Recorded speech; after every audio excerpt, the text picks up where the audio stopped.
ইন্দ্রনগরের শরীফ হত্যা মামলার অভিযুক্তদের কঠোর শাস্তির দাবিতে বৃহস্পতিবার দিন আদালত চত্বরে হাজারো জনতার উপস্থিতি দেখা যায়। তাছাড়াও এদিন ক্ষুব্ধ জনতার পক্ষ থেকে এনসি নগর থানা ঘেরাও করে অভিযুক্তদের কঠোর শাস্তির দাবি জানানো হয়। গত 8ই জুন নির্মমভাবে খুন হয়েছিলেন ইন্দ্রনগর মুসলিম যুবক শরীফ মিয়া। এই হত্যা মামলার 3 দিন পর গন্ডাছড়া থেকে শরীফের মৃতদেহ উদ্ধার করে পুলিশ। পরিকল্পিতভাবে ইন্দ্রনগরে খুন করে সুটকেসে ভর্তি করে গন্ডাছড়ায় নিয়ে আইসক্রিমের বাক্সে রাখা হয়েছিল। ত্রিকোণ প্রেমের কারণে খুন হয়েছিলেন শরীফ। বুধবার মৃতদেহ উদ্ধারের পর 2 মহিলা সহ 6 জনকে গ্রেপ্তার করে এনসি নগর থানার পুলিশ। বৃহস্পতিবার দিন অভিযুক্তদের আদালতে তোলা হয়। আর এই দিন অভিযুক্তদের কঠোর শাস্তির দাবিতে আদালত চত্বরে ভিড় জমিয়েছিলেন হাজারো জনতা। সেই সাথে এদিন ক্ষুব্ধ জনতা এনসি নগর থানা ঘেরাও করে অভিযুক্তদের দৃষ্টান্তমূলক শাস্তির দাবি জানান। Bureau report, BTV Tripura news.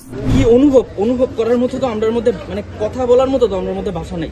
আমরা এলাকাবাসী হিসেবে আমরা তো জিনিসটা এখন অব্দি নিতেই পারতাছি না যে হ্যাঁ এর লগে এমন একটা ঘটনা হয়েছে।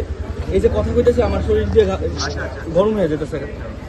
আজকের দিনে দাঁড়াই আমরা শিক্ষিত মানুষ, শুধু শিক্ষিত বই পড়েই শিক্ষিত হয়েছি। বই পড়ে শিক্ষিত হওয়ার তো কোনো মানেই নাই এই জায়গার মধ্যে। যে জায়গার মধ্যে আজকের দিনে দাঁড়ায় একটা 20 বছরের বলা ভালো করে দুনিয়াটারও দেখছে না। হ্যাঁ পরিবারের শুধুমাত্র ইনকাম অফ সোর্স আসলো। হ্যাঁ বাড়ির মধ্যে এর মা অসুস্থ, এর বাবা অসুস্থ, এর ছোট ভাই একটা হেরও একটা চোখের মধ্যে ডিজিজ।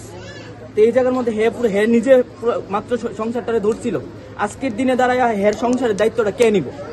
আজকের দিনে দাঁড়ায় আমরা শিক্ষিত মানুষকে লিগে গুমার শিক্ষিত সমাজের মধ্যে এই ডাক্তার তারপরে এর বাবা বলে হেডমাস্টার, ডাক্তার হেডমাস্টাররা যদি একটা মানুষকে নৃশংসভাবে হত্যা করে আলা, তাহলে আজকের দিনে আমরা কারে সেফ মনে করব? আমিও তো একজন স্টুডেন্ট, আমিও একটা পড়াশোনার লগে রিলেটেড আছি না। আজকের দিনে আমারও যদি কেউ ফোন করে রাখো যে বন্ধু বাইরমু, তাহলে তো আমি আমার নিজের বন্ধুরে বিশ্বাস করতে পারতাম না। ঠিক আছে না?